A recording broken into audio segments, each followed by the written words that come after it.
Nitwa Nitanga Gervais, nkaba mfite imyaka 18, mvuka mu mudugudu wa Karangara, akagari ka Canzagwe, umurenge wa Canzagwe, akarere ka Rubavu. Nitwa Soroda Hatangimana Delphin, nkaba mvuka mu mudugudu wa Camabuye, akagari ka Rusura, umurenge wa Busasamana. Twageze ahantu bita ku Kilimanyoka, batwikoreza amazi batujana ahantu bitaga muri Nyiragongo ku Kanyamahoro, bahita banga ko dutaha, badushira mu gisirikare. Muri FDLR nasanze urubyiruko ruba muri FDLR nta buzima bwiza bafite, ubwo rero nicyo cyatumye nitandukanya nabo. Maze kuragira inga kuko habagaho icama citwa Nyatura muri Kongo, kiraza gitwara inga zo narindagiye, nanje barandwara. Bagenzi banje bo twari turi hamwe batatu, babiri barabishe, nanje bambitishamo ari ukunyica no kuba umusirikare, mbitamo kuba umusirikare. Twe twabaga mu Agura Musozi Guraho hamwe na Ira Regiment, niho twatorotse tuvuye, ariko haracari haduye nyinji abanzi b'u Rwanda ndetse abana b'Abanyarwanda bakaba babashuka bababwira ko baramutse batashe bakava hariya bakagera ku butaka bw'u Rwanda babica.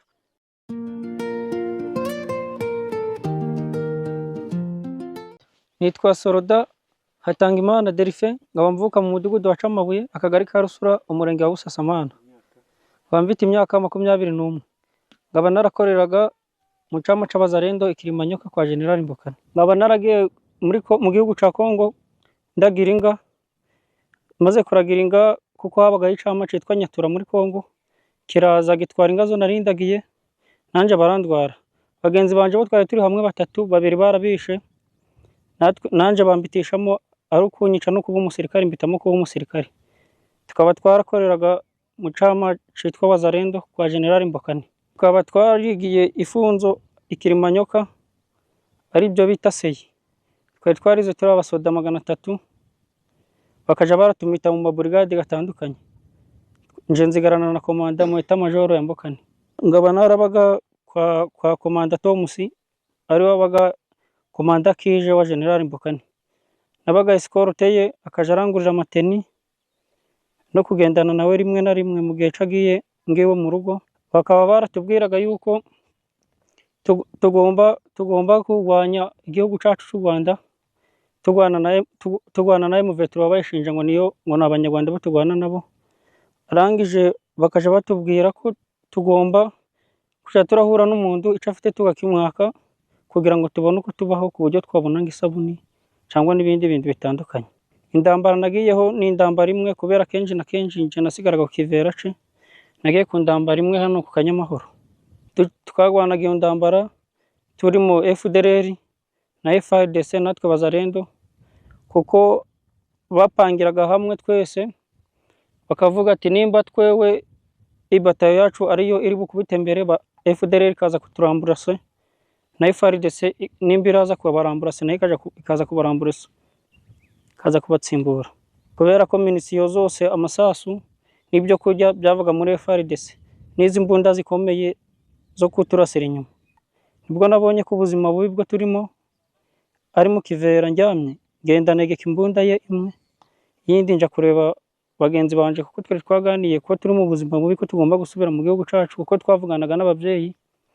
Arangije ngeze aho bagenzi banje bari, yarari babiri, turaganira tubona ko twataha. Harimo bagenzi banje b'Abanyarwanda benshi, inama no bagira nibaze batahe mu Rwanda rwatubyaye n'amahoro. Bya bindi byo bajaga badushuka ngo uramutse uvuye muri Kongo ukagera mu Rwanda bakakwica, no kubeshera u Rwanda, no gusebya igihugu. Twe twaratashe buno tumeze neza, nda kibazo, u Rwanda n'amahoro. Kariza kuba bataha tukubaka u Rwanda rwatubyaye. Buno ushoboye kwiga uri kwiga, akazi ushoboye ndagahato ndakazi bagutegeka kudashoboye, wowe wenyine ni wowe wihitiramo akazi hano mu Rwanda. Urubyiruko bagenzi banje b'Abanyarwanda birinde babandi badushuka batubwira yuko tugera muri Kongo tukabona ibyo twabuze mu Rwanda, batubwira ko tuzagera tukabona amafaranga tugasabura ibintu byinshi. Barabashuka, usigino uzi kuvuye mu buzima bubi, iyo ugiye ngusanze ubuzima bwiza, ahubwo ugasanga iyo wavuye ari wasize ubuzima bwiza kurushaho ugiye. Abanyarwanda bagenzi banje, urubyiruko mutarimwe akandagira hara mu gihugu ca Kongo, ntimukifuze kuhagera mu buryo butemewe. Ibintu byo kudushuka ngo dukora igisoda, ngo dukora akazi muri Kongo ndawe nashishikariza kujayo umunyarwanda. Twe twabaga mu Agura musozi guraho hamwe na ira regima niho twaturutse tuvuye, ariko haracari haduye nyinji abanzi b'u Rwanda ndetse abana b'abanyarwanda bakaba babashuka bababwira ko baramutse batashe bakava hariya bakagera ku butaka bw'u Rwanda babica. Hariho uwitwa Rangunda ariwe Kibongi, niwe komanduriyo ku Semusi na FDLR, akaba avuka hano mu mudugudu wa Camabuye. Hejuru tena hari y'idefense yacu, hejuru y'idefense ye akaba ariho uwitwa Njimimana Eric, nawe akaba avuka mu Bigogwe. Hano hari amazu menshi, hari nk'igambi, niho abakomanda bose bari n'amadikota gose gari, haba FDLR haba Semusi ndetse na ita majoro ya General Mbokani twabagamo. Ni harakwa ko gasozi hari hamwe n'agaramazu, hariho haduye nyinji icanze n'abafari ndetse n'abazungu b'abarisi. Twe twabaga mu Agura musozi guraho hamwe na ira regima niho twaturutse tuvuye, ariko haracari haduye nyinji abanzi b'u Rwanda. Nitwa Nitanga Jerive, nkaba mfite imyaka 18, mvuka mu mudugudu gwa Karangara, akagari ka Canzagwe, umurenge wa Canzagwe, akarere ka Rubavu. Ngaba nakoreraga hari Akanyamahoro, ngaba naragiye muri Kongo nzi ko ngiye gukorera amafaranga. Twageze ahantu bita Ukirimanyoka, batwikoreza amazi batujana ahantu bitaga muri Nyiragongo ku Kanyamahoro. Bo bahita banga ko dutaha, badushira mu gisirikare ca Nduza ca Nyatura. Maze kwinjiramo batujanye ahantu bitaga muri Nditi, dukoramo imyitozo amezi 2, babona kutujana kugwana hari Akanyamahoro. Iyo twabaga tugiye kugwana, General Juste yaduhaga amabwiriza y'ukuntu tugomba kwitwara ku rugamba, akaduhereza amasasu. Ufataga amashinigana akayifata, ufataga RPG akayifata, ufataga Moruti akayifata. FARDC nijagira biduha, twaje no ku rugamba ikatubwira yuko tuzatera u Rwanda. Twarangiza tukaja ku rugamba, tugasangayo FARDC, FDLR n'abara Barundi. Kubera twese iyo tugiye ku rugamba twese baraducangaga, FARDC, Wazalendo, FDLR, twese baraducangaga, twese tukagwanira hamwe. Aho twajaga tugwana twatsindaga ngarimwe mu kwezi. Ahandi twaje kugwana tugasanga batwiteguye bakatwirukangaho. Ingomere twageraga aho ngaho habaga ariho ambulance ya gisirikari yahitaga ibajana mu bitaro by'Igoma ahantu bitaga Isebeka. Ibi ubuzima nahuye nabwo muri Kongo ni ibibazo bikomeye cyane. Twabaga turi muri ayo mashamba, waba uri ngo kugenda wahura n'umugore ufite nk'amafaranga ukagamwambura, cyangwa shinga general wanyu akababwira ati nabonye umuntu ufite amafaranga, nijoro mukagenda mukamukinguza mukagamwaka, yashaka no gutera hejuru mukamurasa. Urubyiruko ruri mu Rwanda, u Rwanda rwacu ni amahoro.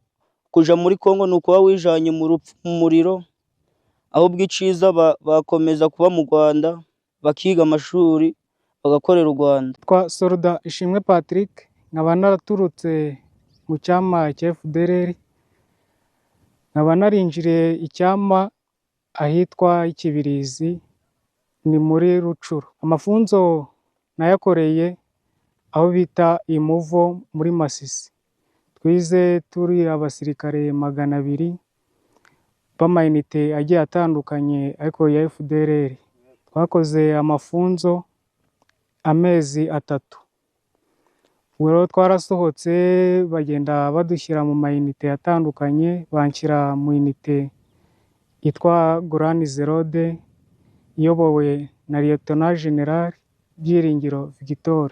Rero nyimara kugera muri FDLR nasanze urubyiruko ruba muri FDLR nta buzima bwiza bafite. Ubwo rero nicyo cyatumye nitandukanya nabo. Amafunzo FDLR ikora akenshi batubwira ko igihe kizagera tukafata u Rwanda. Ubuzima twari tubayeho nabi, nabanje kurwanira aho bita Igishishi, ni muri Rucuro. Tuva Igishishi turwanira aho bita Ikibirizi, dukubita tuvamo turazamuka umusozi hejuru bita Ibirundure. Ibirundure turahava naho dukomeza aho bita i Gateku turi kumwe na General Jean Marie, ni umujenerali w'abazungu babita abazungu, akaba aba ahantu bita ku Mugozi. Iyo habonekagamo inkomere cyangwa se abapfa, rimwe na rimwe abapfa hari igihe babasigaga aho ngaho, inkomere zajyaga kuvurirwa mu bitaro bya leta ya Kongo.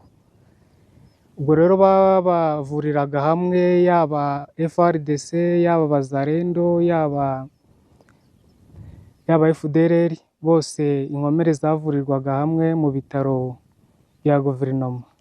Ubwo rero nyuma y'imyaka myinshi tubona ko ntacyo turwanira, u Rwanda tutazabigeraho, njyewe nkanjye ubwanjye nafashe umwanzuro wo kwitandukanya nabo. Ideoloji y'Abazalendo na FDLR na FARDC binjiza mu rubyiruko ni uko bazi ko M23 bavuga ko ari abanyarwanda bagiye gutera Kongo. Niyo ideoloji bagenda batubwira ko niturangiza gukubita M23 tuzaza gufata u Rwanda, kuko nabonye bameze n'intwaro bafite n'amacakubiri n'ivangura, ntago bazabigeraho, ntago bashobora gufata u Rwanda rwunze ubumwe rwiyubatse ngo babishobore. Nshingiye njyewe uko mbibona, gushyira hamwe kwa FARDC, Abazalendo na FDLR bananiwe gutsinda M23, ntibyashoboka ko baza gufata igisirikare cy'u Rwanda cy'ikinyamwuga kiyambazwa n'amahanga. Ubwo rero nkabashishikariza urubyiruko ko ibyo batazabigeraho, ahubwo bataha bagafatanya n'igisirikare cy'u Rwanda cy'ikinyamwuga, bagafatanya gutsinda abo bashaka guhemukira u Rwanda. Inama nagira urubyiruko ruriyo rukiri muri Kongo mu mitwe yaba FDLR yaba Abazalendo, ndabagira inama yo kuva muri ibyo bishuko bakaza tugafatanya n'abandi kubaka u Rwanda. Ushatse kuba umupolisi uba umupolisi, ushatse kujya mu gisirikare ujya mu gisirikare. Ubwo rero inama nagira ni uko bava muri ayo mashyamba bakaza tugafatanya kubaka u Rwanda. Banyita Ajida Mugisha, navuye mu mudugudu wa Kigezi mu kagari ka Kageshi, imyaka 22. Navuye mu Rwanda twimuye inga ziba mu kibaya, bari gushira imyaka igeze kuri 7, bakaja baza kushikira inga zacu kuziba.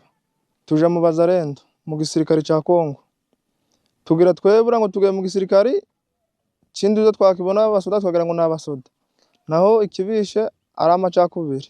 Nuko bakubonaga uri umunyarwanda bakagira umwaka bakakwica, babona ufite izuru rinini bakaza kukwica kandi uri umukongomani mukorana.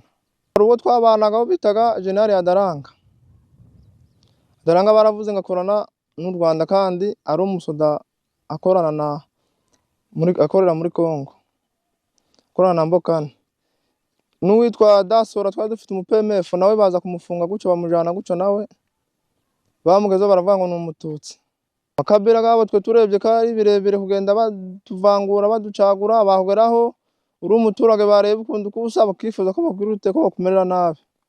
Aba baturage benshi barabicaga, bahura nawe waba uri kugenda bakakwica, bareba ukundi kubusa bakakwica kandi abantu basa bose. Ibyo nibyo byaduteraga umujinya. Tugeze dufata umwanzuro wo kugurute bwo kubirindukira tugaruka mu Rwanda. Turebye bene wacu ukundi bari kubica tubana, dufata umwanzuro wo kugurute bwo gutoroka.